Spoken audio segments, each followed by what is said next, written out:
Terima kasih pemirsa, Anda masih bersama kami menyaksikan program One on One dan masih bersama kami juga hari ini Roni Talapesi selaku kuasa hukum dari Richard Eliezer. Kalau bicara mengenai Richard Eliezer, Bang Roni, kita juga tidak bisa melepaskan statusnya sebagai justice kolaborator seperti yang sudah Bang Roni tease dalam segmen sebelumnya. Tapi mungkin yang juga masyarakat penasaran adalah ketika Richard Eliezer ini dikabulkan permohonannya sebagai justice kolaborator, apa saja yang akan Eliezer dapatkan? Ya, tentunya kan di dalam Undang-Undang Perlindungan Saksi dan Korban pasal 10 poin A, di situ kan dijelaskan bahwa klien saya seorang justice collaborator, pelaku yang bukan pelaku utama yang berani mengungkap kebenaran, menyatakan kejadian yang sebenarnya, tentunya dia dilindungi oleh Undang-Undang Perlindungan Saksi dan Korban. Dan kemudian negara, ya? Di ayat 3-nya dijelaskan terkait dengan apa yang diberikan oleh negara, ya, oleh Lembaga Perlindungan Saksi dan Korban adalah salah satunya adalah terkait dengan rekomendasi untuk keringanan tuntutan. Kemudian mereka akan mengirimkan surat rekomendasinya juga kepada pengadilan untuk keringanan vonisnya. Nah, itu ya, kemarin kan kalau kita lihat berita baik untuk Richard Eliezer adalah LPSK sudah mengirimkan surat tersebut kepada jaksa penuntut umum. Tinggal kita tunggu jawabannya. Tinggal kita tunggu jawabannya. Tapi naga-naganya gimana, Bang? Ya, kami sangat berharap Mbak Fani kan dalam proses penegakan hukum ini bahwa Richard Eliezer ini kan mengaku perbuatannya dan dia membuka kotak Pandora. Kemudian dalam proses penyidikan persidangan dia menunjukkan sikap kooperatifnya, ya. Dan kemarin juga saya lihat bahwa ketika dia memberikan kesaksian, LPSK itu melakukan assessment. Karena saya duduk di bangku penonton, ya. Mereka mencatat, mereka memperhatikan mimik muka dari si Richard Eliezer. Bang Roni memperhatikan semuanya? Saya memperhatikan seperti itu. Sehingga saat itu Eliezer gimana, Bang, ketika assessment? Ketika di persidangan dia menjadi saksi, yang asesmen itu adalah LPSK, mereka di bangku penonton, ya. Mereka memperhatikan, kemudian mereka mencatat. Nah, terkait dengan asesmen yang di penyidikan saya juga ikut mendampingi ketika sebelum diputuskan bahwa Richard Eliezer sebagai justice collaborator, ya. Dalam proses itu juga saya lihat bahwa asesmennya ketat, Mbak Fani. Mereka ketat, mereka melakukan wawancara berulang kali, kemudian ada tes psikologi juga, apakah yang bersangkutan ini berbohong atau tidak. Ini prosesnya panjang, gitu kan. Sehingga dan lolos semuanya. Lolos semuanya kan. Asesmennya bagus, iya. ya. Jadi seperti itu. Jadi kalau kami berharap bahwa manfaat dari Richard Eliezer, Baradae menjadi status sebagai justice collaborator, tentunya kami sangat berharap bahwa negara hadir, ya, bahwa dalam hal ini untuk bagaimanapun dia masih punya masa depan, dia tulang punggung keluarga. Kita lihat, ya, dalam hal ini bahwa dia masih punya harapan lah. Kami sih tidak muluk-muluk, ya.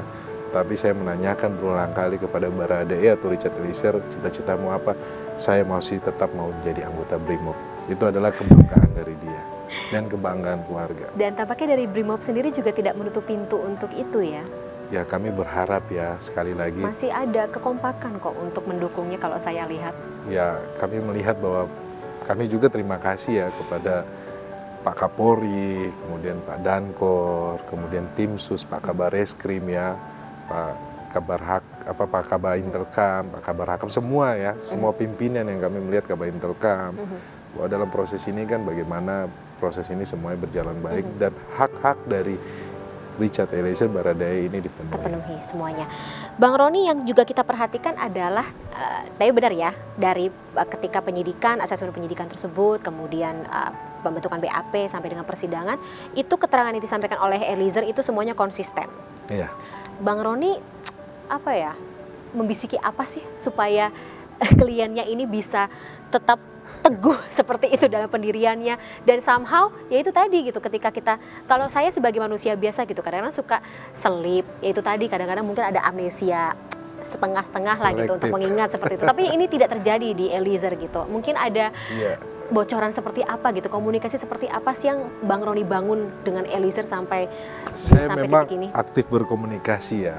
Saya aktif berkomunikasi sampai dalam arti saya sering bertemu, ya, bukan berkomunikasi secara telepon karena dia kan di dalam rutan, ya. Tetapi kami bertemu setiap hari Minggu, kami ada ibadah bersama, saling menguatkan. Dan saya selalu sampaikan Richard Eliezer bahwa ini bukan akhir dari segalanya, kamu masih punya harapan. Kita akan berjuang sepenuhnya. Dan saya sampaikan bahwa kamu juga harus ingat orang tua kamu berharap sama kamu. Kamu adalah tulang punggung keluarga. Jangan menyerah. Nah, poin baliknya itu kalau saya lihat Mbak Fani, ketika dia bisa menyampaikan permohonan maafnya langsung kepada keluarga almarhum Joshua. Dalam persidangan. Dalam persidangan. Itu saya Bang Roni yang kasih ide atau dari dia sendiri? Jadi dia sampaikan bahwa saya mau menyampaikan permohonan maaf secara langsung Bang. Saya bilang silakan saja. Terus dia tanyakan nanti di persidangan boleh nggak? Boleh dong. Itu hak kamu kok. Nanti saya akan sampaikan kepada majelis hakim untuk diberikan kesempatan. Dan itu dia lakukan. Dan saya lihat ketika keluarga juga memberikan maaf kepada dia, itu seperti rohnya kembali lagi. Dia punya spirit lagi ya, sebagai seorang brimob ya. Nah itu yang membuat kami melihat bahwa ini baik sekali buat Richard Eliezer, sehingga dalam menghadapi proses persidangan ini dia semakin stabil, kemudian jadi semakin terbuka seperti itu ya? Semakin terbuka, dan dia menyampaikan apa yang ditanyakan oleh majelis hakim, oleh jaksa penuntut umum secara detail, secara rileks. Nah itu semua disampaikan ya. Perbedaannya jauh ya Bang, dari ketika Bang Roni pertama kali bertemu dengan Eliezer sampai dengan saat Jauh ini? sekali Mbak Fani. Saya pertama kali dampingi itu kelihatan sekali ya. Saya lihat dari mimik muka, kemudian saya lihat dari tatapannya itu kosong. Saya ada beberapa foto yang saya dokumentasikan, tetapi saya tidak bisa sampaikan kepada publik karena saya harus menjaga ya privasi dari klien saya ya. Tapi kita juga lihat sih, yang tadinya kurus, menunduk gitu, terus menunduk, lebih banyak menunduk, kemudian tidak berani melihat melihat kamera, melihat orang-orang di sekitarnya, tapi sekarang dia terlihat lebih bersemangat, jauh sangat percaya diri ya, seperti yang biasa terlihat di anggota Brimob seperti itu. Ya, kami kan selalu membangkitkan semangatnya bahwa Richard tidak sendiri, bahwa Richard masih anggota Polri aktif, belum dipecat. Jadi harapannya dia, kamu masih punya harapan. Dan kita dari tim penasihat hukumnya kita akan berjuang all out untuk keadilan, rasa keadilannya untuk kamu. Kita akan perjuangin supaya kamu mendapatkan yang terbaik. Itu yang kami selalu sampaikan kan dia melihat bahwa kami dari tim penasihat hukum kan melakukan semua strategi-strategi ini kan dalam persidangan ketika kami tidak mengajukan eksepsi. Kan banyak yang menanyakan kok tim penasihat hukum dari Baradae tidak melakukan eksepsi. Karena kita sudah tahu bahwa kualitas saksi mana yang kita bisa percaya kan? Udah ada pemetaan itu berarti kita ya sudah Bang? Kita sudah peta. Saya sudah baca BAP secara tuntas, saya sudah pelajari. 1, 2, 3. Iya, jadi ketika kita tidak melakukan eksepsi, kemudian kita punya kesempatan pertama kali, kami punya kesempatan pertama kali untuk memeriksa saksi-saksi dari asisten rumah tangga. Akhirnya kan contohnya Susi ya, dia mencabut BAP-nya. Tapi Bang Roni marah waktu itu ya? Ya sebenarnya saya kasihan juga sih Mbak Fani ya. Terlalu, kalau saya lihat terlalu dipaksa untuk menghafalkan sesuatu yang menurut saya dia tidak sanggup. Sebenarnya mungkin secara moral dia juga tidak mau seperti itu, tapi ya karena tadi ada paksaan, dikhawatirkan ada paksaan seperti itu. Iya, dugaan kami kan dia diajarin kan untuk bersaksi, tapi akhirnya kan semuanya terbuka juga dan ada pencabutan kesaksian. Tapi mungkin dari Eliezer sendiri, Bang Roni pernah ngobrol nggak sama Bang Roni, selain masih pengen menjadi anggota Brimob, kira-kira apa lagi yang dia harapkan? Mungkin dari vonisnya ada mimpi tersendiri, kira-kira vonis yang akan dijatuhkan kepada dia berapa lama, kemudian ketika sudah bebas dia mau kemana kalau misalnya dia tidak menjadi anggota Brimob? Iya, kami sudah menanyakan kan beberapa opsi ya, Richard nanti kalau yang the worst-nya seperti ini bagaimana. Tapi dia selalu sampaikan kepada saya, Mbak Fani, saya masih tetap mau menjadi anggota Polri, Bang. Saya ini menjadi anggota Polri ini berulang kali saya coba, dan baru yang keempat saya bisa masuk, dan saya bisa menjadi anggota Polri ini adalah kebanggaan keluarga saya, karena keluarganya kalau tidak menjadi guru jadi nelayan. Dan dia satu-satunya dari keluarganya menjadi anggota Polri dan Brimob, dan dia bangga sekali. Jadi kelihatan sekali dia dalam penugasan ketika di Manokwari, kemudian ketika di Poso, itu dia selalu all out ya? Iya, dia semangat cerita kepada saya.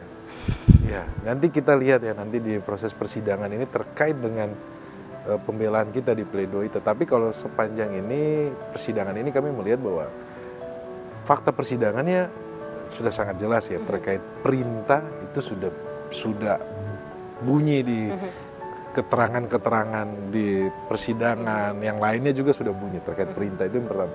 Kedua, terkait dengan relasi kuasa sudah jelas sekali. Kelihatan, Ini arah pembelaan kita ya Mbak. Dan ketiga, terkait dengan patuh dan taat. Berbeda. Patuh dan taat ini semua sudah terungkap di persidangan. Semua sampaikan, tidak ada yang berani terhadap sosok Ferdy Sambo. Sampai pun asisten rumah tangga saya tanyakan, kalian pernah tidak membantah perintah dari seorang Ferdy Sambo? Mereka sampaikan tidak pernah. Ya, secara logika mana mungkin. Mana mungkin kan. Nah ini sebenarnya sudah menggambarkan apa saya perlu sampaikan ini, karena ini merupakan kerangka pembelaan kami nanti di pledoi. Nanti kita akan sampaikan, karena kan di sini akan ada pemeriksaan ahli, kemudian kita juga akan hadirkan ahli, kita akan hadirkan saksi yang meringankan. Dalam beberapa sidang atau tahapan sidang ke depan seperti itu ya Bang Roni ya. Bang Roni, kita akan lanjutkan lagi ya di segmen berikutnya, segmen terakhir. Program One on One masih akan kembali pemirsa, tetaplah bersama kami.